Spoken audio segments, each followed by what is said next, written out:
Get away from me. I know what you want. I know why men like you stop their cars. The woman's voice cut through the rain like a knife. She stood under the bridge, soaking wet, her clothes clinging to her thin frame. Her eyes were wild with fear and fury. Daniel Okafor froze, his hands still extended, holding an umbrella he'd grabbed from his car. He was a billionaire, a CEO. Men bowed when he entered rooms. But this woman, this stranger trembling under a bridge, looked at him like he was a predator. I just want to help, he said quietly. Help. She laughed, bitter and broken. Is that what you call it? Help. She spat the word like poison. I've heard that word from every man who tried to destroy me. So no. No thank you. Keep your help. Keep your money. Keep your lies. She turned away from him, wrapping her arms around herself, shaking. Not just from the cold. From something deeper. Something that lived in her bones. Daniel stood there in the rain, watching her crumble. And something inside him broke. He didn't know her name. Didn't know her story. But he knew that look. The look of someone who had stopped believing in goodness. Who had stopped believing in God. He got back in his car and drove away. But he couldn't stop thinking about her eyes. Hello, family. Welcome back. Before we go any further into Sarah's story, I need to ask you something. If these stories touch your heart, if they make you feel something real, please subscribe. It's a small thing, but it means everything. Your support keeps these stories alive. It gives us the strength to keep sharing hope, keep building futures for those who've lost theirs. And please, let me know in the comments where you're watching from. I love knowing we're all connected from different corners of the world, united by stories that matter.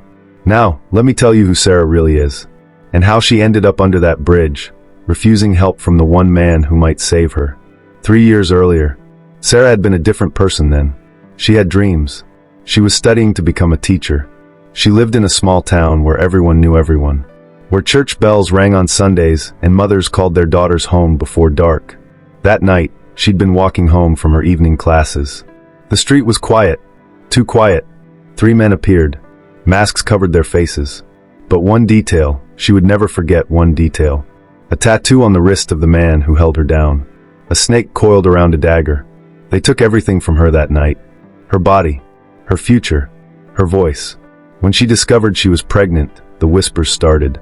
The shame descended like a fog. People crossed the street to avoid her. Men knocked on her door at midnight with ugly propositions. Since you've already been ruined, they said, why not make some money? Only her parents stood by her. Her mother held her while she cried. Her father prayed over her belly, asking God to bless the child who would be born from violence. She named him David. Beautiful David, with eyes that held no darkness, only light. But raising him broke her. The jobs disappeared. The bills multiplied. Her parents grew older, weaker. One morning, she kissed David's forehead and whispered, Mommy will come back when she can stand again. Her mother grabbed her hand at the door. If you ever meet a man who loves you, she said, don't hide your son. Don't hide your truth. Sarah nodded, but she was already carrying shame like a second skin. She didn't know yet that she would break that promise. That fear would steal her voice again, just when she needed it most. Lagos. The city swallowed her whole. Every job became a trap. Every kindness came with a price. The landlord threw her out, calling her a prostitute with no proof. Just suspicion. Just cruelty. That's how she ended up under the bridge. Cardboard for a mattress. Rain for a shower. Darkness for company. God, she whispered that night, staring at the cars passing overhead. If you see me, please remember me. That's when Daniel's car stopped. That's when she saw him step out, holding an umbrella. That's when she screamed at the only man who would ever truly see her. And he didn't walk away angry. He walked away haunted. Because tomorrow he would come back. Daniel came back the next morning. Sarah saw his car pull up and her stomach twisted. She'd been awake all night, shivering under wet cardboard, replaying the moment she'd screamed at him. Part of her felt guilty. Most of her felt afraid. Men didn't come back with good intentions. They came back with demands. He stepped out holding a bag. Food. A blanket. A bottle of water. I'm not here to hurt you, he said before she could speak. I'm just here to listen. If you want. She didn't want. But her stomach growled loud enough to betray her. He set the bag down and stepped back, creating space, creating safety. My name is Daniel, he said. I'm not asking for yours. I'm not asking for anything. But if you need help, real help, I know people. Shelters. Programs. I can make calls. Sarah stared at him, at his expensive shoes getting muddy, at his calm eyes that held no hunger, no expectations. Why? She whispered. Because someone should have stopped for you a long time ago. That sentence cracked something inside her. She looked away quickly, blinking back tears. He left the bag and walked back to his car. But the next day he came again. And the day after that, 1 week later. You don't have to keep doing this, Sarah said, unwrapping the sandwich he'd brought. She was still under the bridge, but she looked less like a ghost now, more like a person remembering how to be human. I know, Daniel said, sitting on a concrete block a respectful distance away. But I want to. Why? She asked again. It was the question that haunted her. Why would a man like him, clean, successful, clearly wealthy, waste time on a woman society had already thrown away? Because you remind me of my mother, he said quietly. Sarah looked up, surprised. She raised me alone, Daniel continued. My father left when I was young. People whispered about her, called her names, assumed things. His jaw tightened. She worked herself to death to prove them wrong. And when she died, I promised myself something. That if I ever saw a woman fighting alone, I wouldn't look away. Sarah's throat closed. She wanted to speak but couldn't. I'm not trying to save you, Daniel said, meeting her eyes. I'm just trying to stand beside you until you can save yourself. That's when it happened. A Danfo bus roared past, too close to the bridge's edge. It hit a pothole and sent a wave of filthy water straight toward them. Sarah jumped back. Her foot slipped on the wet concrete. She fell.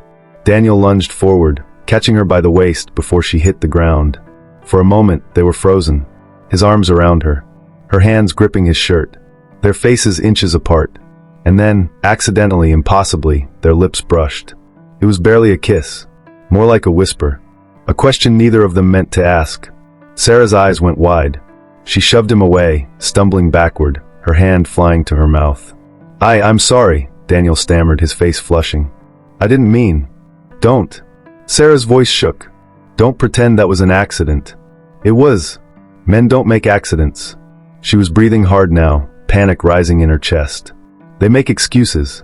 Daniel raised his hands, stepping back. Sarah. She froze. I never told you my name. You did. 3 days ago. You probably don't remember. She didn't. The days blurred together under the bridge. I would never hurt you, Daniel said quietly. Never. I swear on my mother's grave.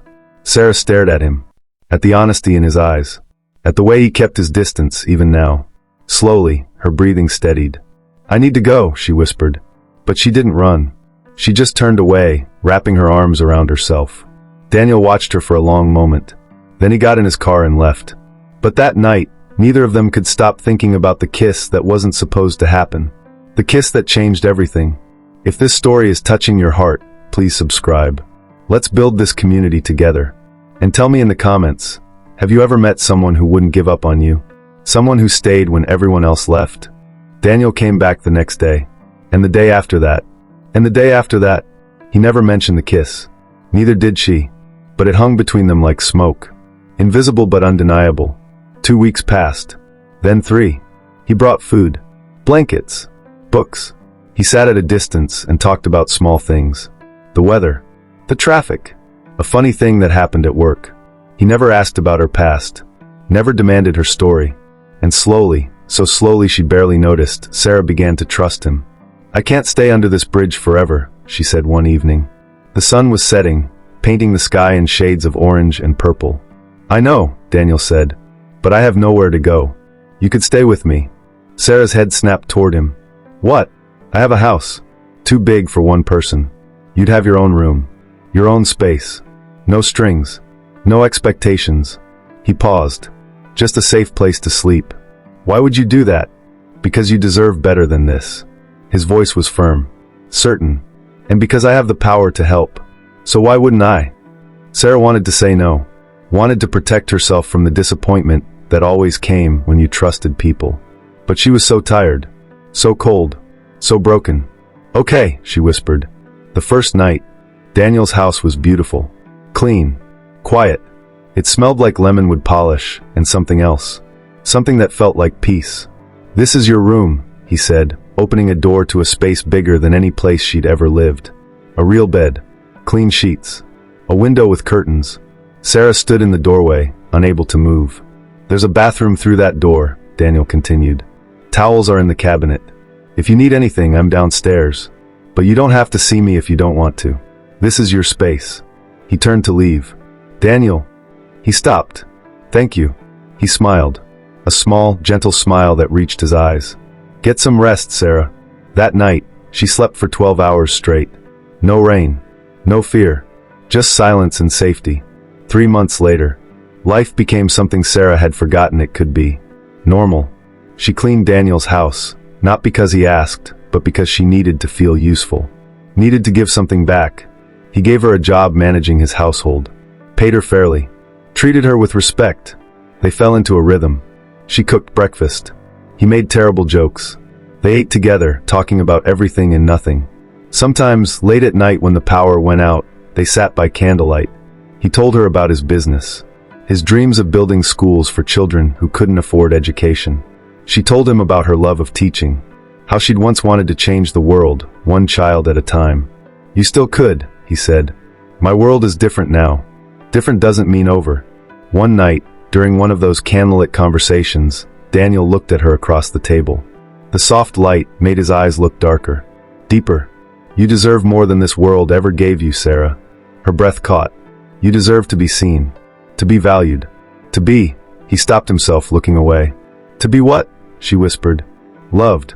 The word hung in the air like a prayer. Sarah felt tears sliding down her cheeks before she realized she was crying. Not from sadness. From something else. Something that felt dangerously like hope. Daniel reached across the table and took her hand. Just held it. Nothing more. And in that moment, Sarah fell in love. But the secret she was carrying grew heavier. Every time she opened her mouth to tell him about David, fear choked the words back down. He'll leave. He'll see you differently. He'll realize you're damaged goods. So she stayed silent. 6 months in, one quiet Sunday evening, they were reading in the living room. Daniel looked up from his book and said, casually, almost like he was commenting on the weather, Someday, when we're ready, I'd want you in my life permanently. Sarah's heart stopped. He didn't look at her. Just went back to his book like he hadn't just changed everything. No ring. No kneeling. Just a sentence. But Sarah heard it. Felt it. Tucked it away in her heart like a secret treasure. She wanted to say yes. Wanted to believe in forevers.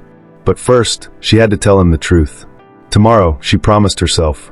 Tomorrow I'll tell him about David. But tomorrow never came. Tonia had been watching them for months. Daniel's colleague. Beautiful. Ambitious. And bitterly jealous. She'd wanted Daniel for years. Dropped hints. Worn her best dresses. Laughed at his jokes a little too long. But he never looked at her the way he looked at Sarah. The way his whole face softened when that cleaning woman entered a room. It made Tonia's blood boil. So she started digging. Asking questions. Following threads. And eventually, she found what she was looking for. A photograph. A little boy with Sarah's eyes. Posted by Sarah's mother on social media with the caption, Missing my daughter. David asks about you every day. Tonia smiled. She printed the photo. Walked into Daniel's office. And placed it on his desk without a word. Who is this? Daniel asked, looking up. Ask your girlfriend. Daniel came home early that day. Sarah was in the kitchen, humming while she chopped vegetables. She looked happy. Peaceful. He stood in the doorway, holding the photograph. Sarah. Something in his voice made her turn around. The knife slipped from her hand, clattering against the cutting board. Who is this? Daniel asked quietly, holding up the picture. Sarah's face went white. Daniel, Who is this? His name is David. Her voice cracked. He's my son. The silence that followed was suffocating. Daniel stared at her. Not with anger. Not with disgust. Just with something worse. Disappointment. How old is he? 3 years old. And you never told me. I tried. When? His voice rose now, sharp and cutting. When did you try, Sarah? Was it during the months I fed you? Sheltered you? Trusted you? When exactly were you planning to mention you had a child? I was afraid. Tears streamed down her face now. I was afraid you'd leave. That you'd see me differently. That you'd think I was using you. So instead you lied. I didn't lie. You hid the most important part of your life from me. Daniel's hands shook. I told you everything, Sarah. Everything. My mother. My past. My fears. And you gave me nothing but silence. Please, Daniel. Where is he? With my parents. Back home. Does he know about me?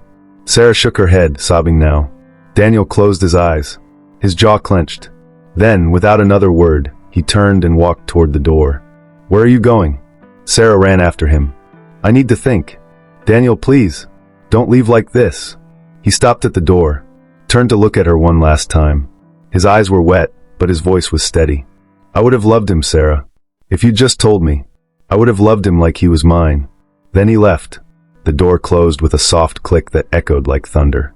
Sarah collapsed on the floor, her whole body shaking with sobs that came from somewhere so deep, they felt like they might tear her apart. 2 weeks later, Daniel couldn't sleep, couldn't eat, couldn't focus. His brother called him. His friends visited. Tonia tried to console him with a smile that made his skin crawl. But all he saw was Sarah's face, the fear in her eyes, the love she'd been too afraid to name. He'd been angry, hurt, betrayed. But now, sitting alone in his empty house, he realized something. He missed her. Not just her presence, but her laughter, her terrible cooking, the way she folded his shirts with military precision, the way she said his name. He missed her. And he realized something else.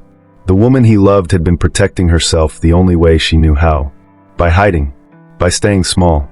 By expecting to be abandoned. Because everyone else had abandoned her. Everyone except him. And then he'd left too. God forgive me, Daniel whispered into the darkness. The next morning, he got in his car and drove 6 hours to her hometown. Sarah was in her parents' small yard, pushing David on a makeshift swing. The little boy's laughter rang out like bells. She looked thinner, sadder, like the light inside her had dimmed. Daniel stood at the gate, watching them, his heart breaking and healing at the same time. David saw him first. Mommy, who is that man? Sarah turned. Her eyes went wide. Daniel opened the gate and walked toward her slowly, tears streaming down his face. I'm sorry, he said. I'm so sorry. Sarah couldn't speak, could only stare. Daniel knelt down in front of David. Hi, my name is Daniel. What's yours? David, the boy said shyly. That's a strong name. Daniel smiled through his tears. Then he looked up at Sarah. I choose all of you, if you'll still have me. Sarah fell into his arms, sobbing. And for the first time in weeks, she could breathe. But Daniel's phone buzzed in his pocket. A message from a number he hadn't seen in years. I'm coming home, brother. We need to talk. Michael. 3 months had passed since Daniel found Sarah in her hometown. 3 months of healing, of building trust again, of watching him play with David in the yard, teaching the boy how to kick a football. Sarah had moved back to Lagos with David. They lived in Daniel's house now, all 3 of them. A family that didn't make sense on paper, but felt right in all the ways that mattered. Daniel had kept his promise. He loved David like his own. Read him bedtime stories. Held him when he had nightmares. Called him my son, without hesitation. Sarah's heart had pieced itself back together. Slowly, carefully, she was learning to trust again, learning to believe in permanence. That's when Michael came home. Daniel's younger brother had been gone for 5 years. Working abroad, he'd said. Building a life overseas. He rarely called, barely sent messages. But now he was back. Sarah was in the kitchen when she heard the front door open. Daniel's voice, warm with surprise. Michael, you didn't tell me you were coming today. Wanted to surprise you, brother. Sarah wiped her hands on a towel and walked into the living room, smiling, ready to meet the family she was becoming part of. Michael turned toward her, and the color drained from his face. His eyes went wide. His mouth opened slightly. His right hand, trembled. Sarah's smile faltered. Something about him felt familiar, unsettling. Michael, this is Sarah, Daniel said, oblivious to the tension crackling in the air. And this, he scooped up David, who'd run in from the yard, is David. My son. Michael stared at the boy, at his eyes, his face, his smile. Your son? Michael's voice came out strangled. Well, Sarah's son. But mine too. Daniel glanced at Sarah, his eyes soft. We're building something here. A family. Michael stumbled backward slightly. I need some water. Are you okay? Daniel asked, concerned. Just tired from the flight. I'll be fine. But Sarah saw it. The panic in his eyes. The way he couldn't stop staring at David. And then she saw it. His sleeve had ridden up slightly when he reached for the water glass. A tattoo on his right wrist. A snake coiled around a dagger. The room tilted. Sarah's vision blurred. Her legs went weak. No. No. Not possible. Not here. Not him. Sarah? Daniel's voice sounded far away. Are you okay? She couldn't breathe. Couldn't speak. The kitchen, the house, everything was spinning. I need air, she gasped, stumbling toward the door. Daniel caught her arm. What's wrong? Nothing. I need a moment. She fled to the garden, her whole body shaking. Inside, Michael watched her go. Then he turned to his brother. Daniel, we need to talk. Now. Alone. They went to Daniel's study. Michael closed the door. His hands were shaking so badly, he had to grip the desk to steady himself. Brother, what's going on? Daniel asked. Michael's voice came out barely above a whisper. I know her. What? Sarah. I know her. He looked up, his eyes red. Daniel, that night, 5 years ago. Daniel's blood ran cold. What night? The night I left the country. The night I ran. Michael's voice broke. There was a robbery. Some guys I knew, they wanted easy money. They wore masks. They said no one would get hurt. Michael, what are you saying? But it went wrong. Michael was crying now. So wrong. And there was a girl. A woman. She was just walking home and he couldn't finish. Daniel stepped backward, his face draining of color. No. I tried to stop them. I swear I tried. But I was weak. I was a coward. And I ran. I left the country the next day because I couldn't live with what I'd seen. What I'd been part of. Tell me it wasn't her, Daniel whispered. Tell me it wasn't Sarah. Michael looked at him with haunted eyes. The boy Daniel. David. His voice cracked. He has my mother's eyes. Our mother's eyes. The room spun. Daniel grabbed the desk, his knees buckling. Her son. Michael's voice was barely audible. Is my son. Daniel couldn't breathe. Couldn't think. The woman he loved. The child he'd grown to love. The brother he'd protected his whole life. All connected by a nightmare. Does she know? Daniel asked. She saw my tattoo. I saw it in her eyes. Michael covered his face with his hands. She knows. Daniel staggered to the window. Outside, Sarah sat on the garden bench, holding herself, rocking back and forth. She knew. She knew the man who'd destroyed her life was living under the same roof as her son. And she didn't know Daniel knew. What do I do? Michael whispered. Turn myself in? Disappear again? Daniel didn't answer. Couldn't answer. Because suddenly, everything made terrible sense. Why he'd felt so drawn to Sarah that first night. Why he'd been so desperate to save her. Guilt. Not his guilt. But the guilt his bloodline owed her. And now he had to decide. Tell Sarah the truth and destroy her all over again. Protect his brother and live a lie. Marry her knowing his family's sin was woven into the very fabric of their love. That evening, Daniel found Sarah in David's room. The boy was asleep. She was sitting on the edge of the bed, staring at nothing. Sarah. She looked up. Her eyes were empty. Marry me, Daniel said suddenly. Sarah blinked. What? Marry me. Tomorrow. Next week. I don't care. Just marry me. His voice was urgent. Desperate. Let me make this right. Let me give you and David my name. My protection. Everything. Daniel, Please. He knelt in front of her, taking her hands. Say yes. She stared at him. Confused. Overwhelmed. She didn't know he knew. She didn't know this proposal wasn't born from love. It was born from guilt. Yes, she whispered, because she loved him. Because she thought he was saving her again. She didn't know he was trying to save himself. Later that night, Daniel stood alone in his study. Michael had left. Sarah was asleep, and Daniel stared at his reflection in the dark window. How do I marry her? He whispered to himself, with this truth inside me. Outside, storm clouds gathered, and in the next room, Sarah dreamed of snakes and daggers and a man whose face she'd never seen. Until tonight. Is Daniel marrying Sarah out of love?